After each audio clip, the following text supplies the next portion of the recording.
ولا وربك لا يؤمنون حتى يحكموك فيما شجر بينهم ثم لا يجدوا في أنفسهم حرجا مما قضيت ويسلموا تسليما.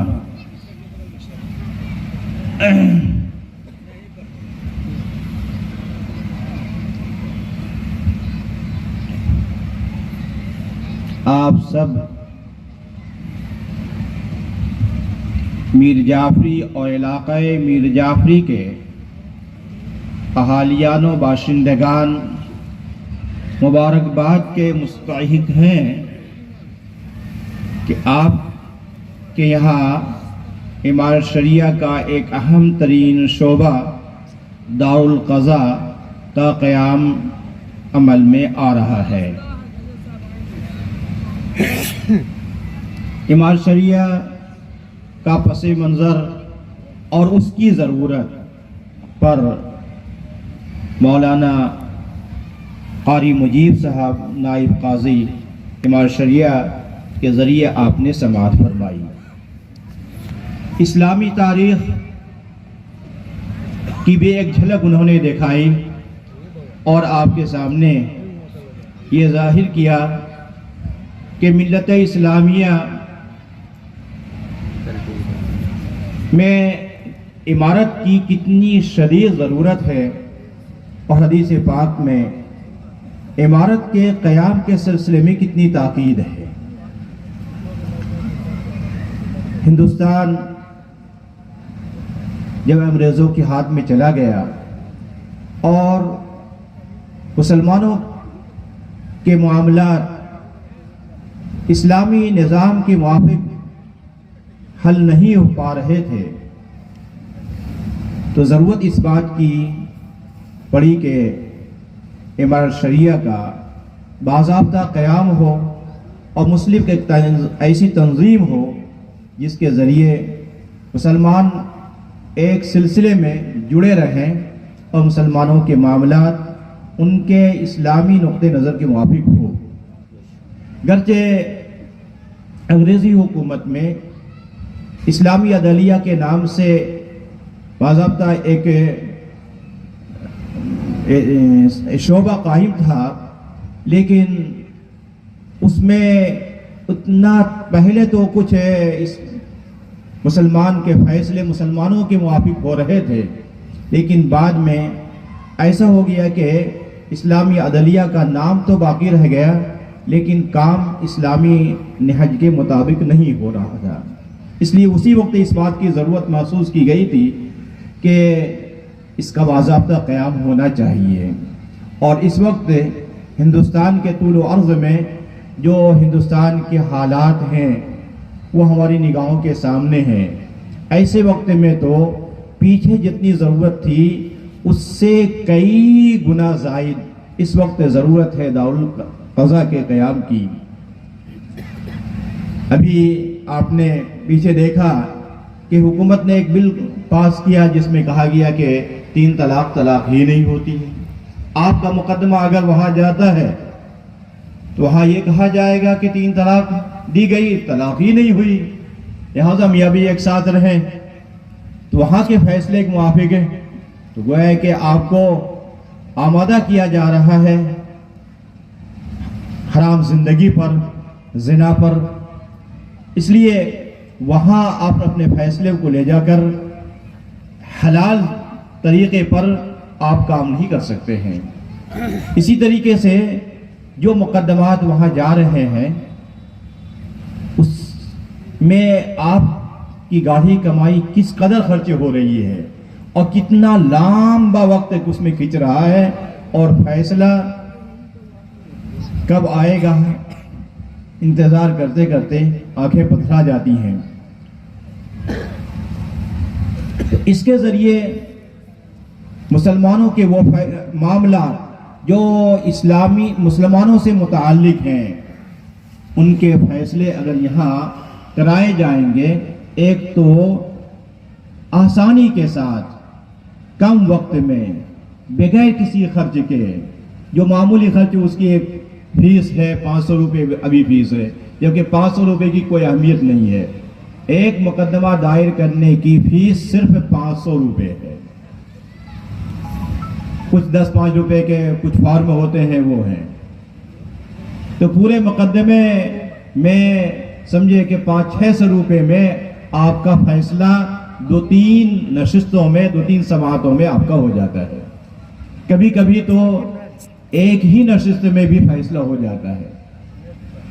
تو ہمارے لیے ایسے وقت میں جب کہ اسلام دشمن طاقتیں اسلام کے خلاف مسلمانوں کو لگانے پر آمادہ ہیں، ہم اگر اسی نہج پر چلیں تو اسلام سے ہم کتنے دور ہو جائیں گے.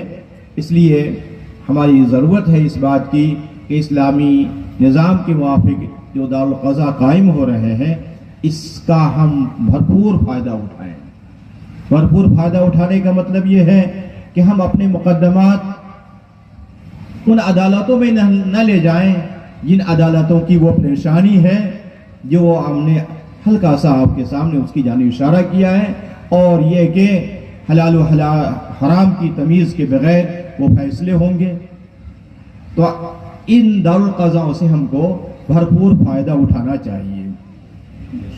اس میں عام طور پر جو مقدمات لیے جاتے ہیں وہ فسخ نکاح سے متعلق، اسی طریقے سے طلاق سے متعلق، نکاح سے متعلق بھی کچھ مقدمات آتے ہیں.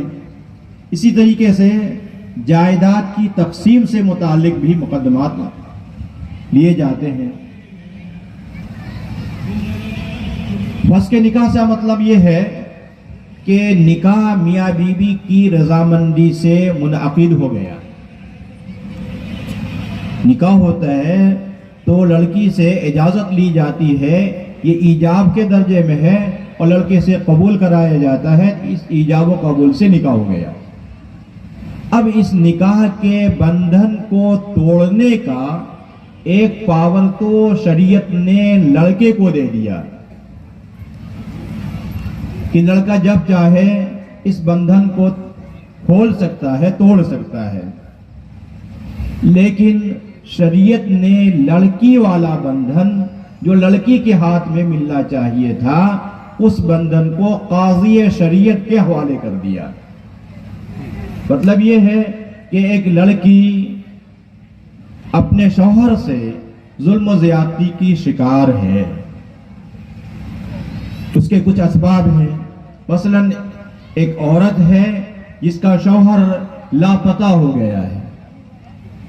اب وہ نان نفقے سے محروم ہے، حقوق جوزیت سے محروم ہے، وظیفہ جوزیت سے محروم ہے، جوان عمر ہے، شوہر کے بغیر گناہ کا اندیشہ ہے.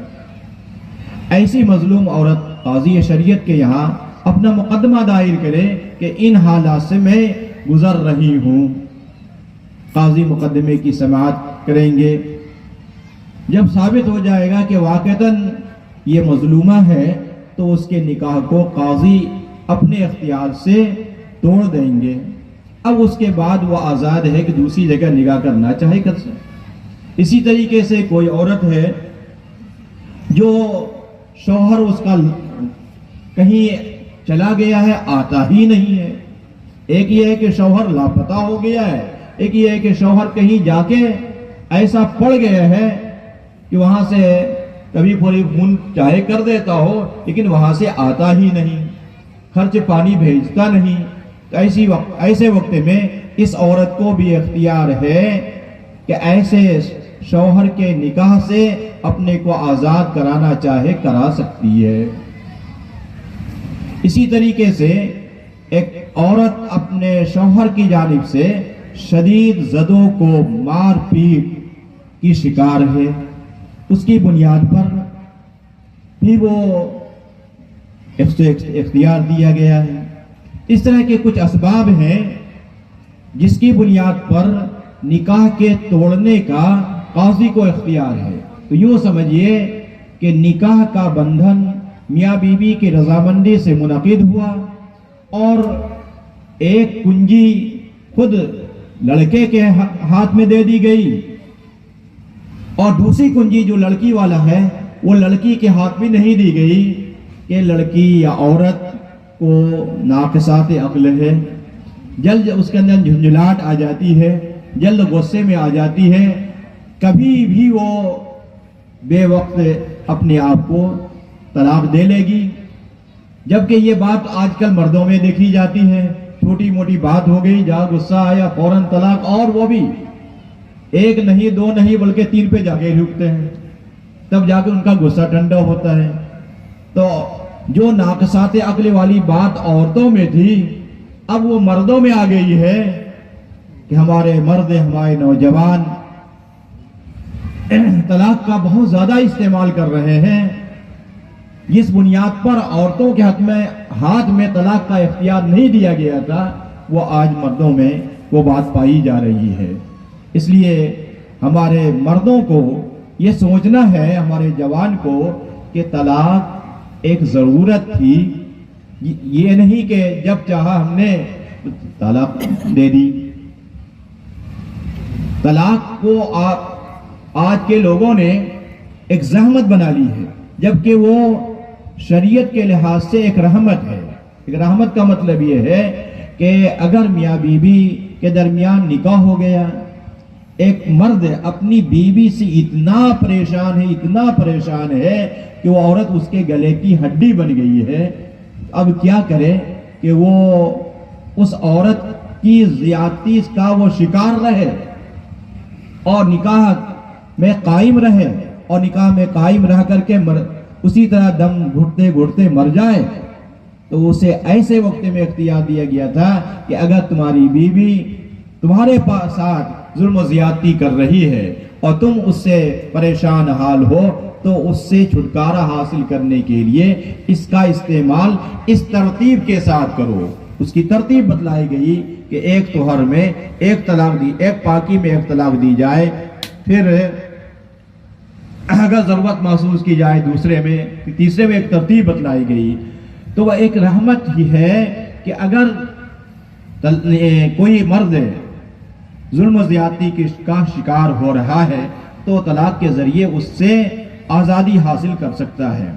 لیکن ہمارے نوجوانوں نے اس طلاق کو ایسا استعمال کرنا شروع کر دیا جو زحمت بن گئی، جبکہ شریعت نے اس کو رحمت بنایا تھا، علاج اور دوا کے طور پر اس کو استعمال کرنے کی کہا گیا تھا۔ بہرحال میری بات ہے، چونکہ وقت ہمارے درمیان علماء کرام کی بڑی تعداد ہے اور ہم کو سبوں سے استفادہ کرنا ہے، تو میں یہ کہہ رہا تھا کہ طلاق کا اختیار مرد کو ہے، اور مرد کے ہاتھ میں کیوں دیا گیا؟ تاکہ سوچ سمجھ کے پوری دانشمندی کے ساتھ جب ضرورت ہو تب طلاق کا استعمال کرے، اور عورت اس کے عقل کی کمی کی بنیاد پر اس کے ہاتھ میں جو طلاق کی کنجی تھی وہ کنجی قاضی کے حق میں دے دی۔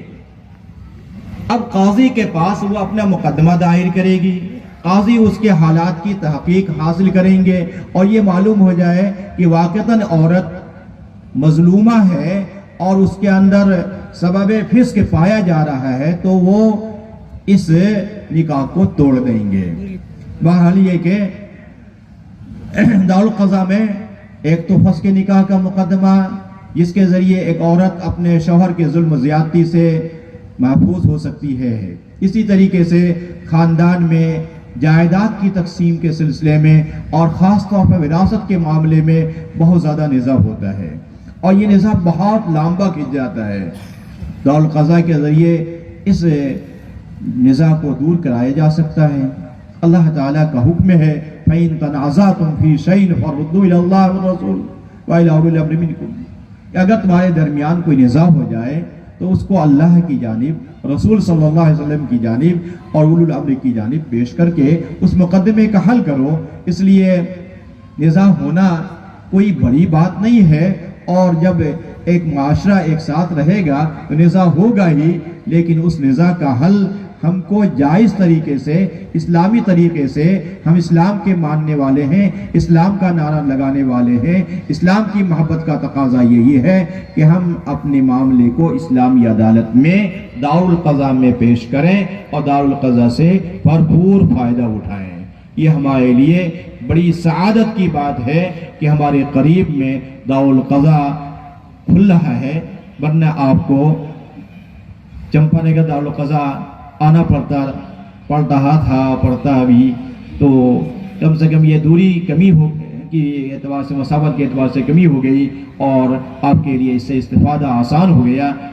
ہم ممنون ہیں اور شکر گزار ہیں امیر شریعت دامت برکاتہم کے، انہوں نے آپ کی یہاں دار القضاء کی منظوری دی اور تاکہ آپ اس سے بھرپور فائدہ اٹھائیں۔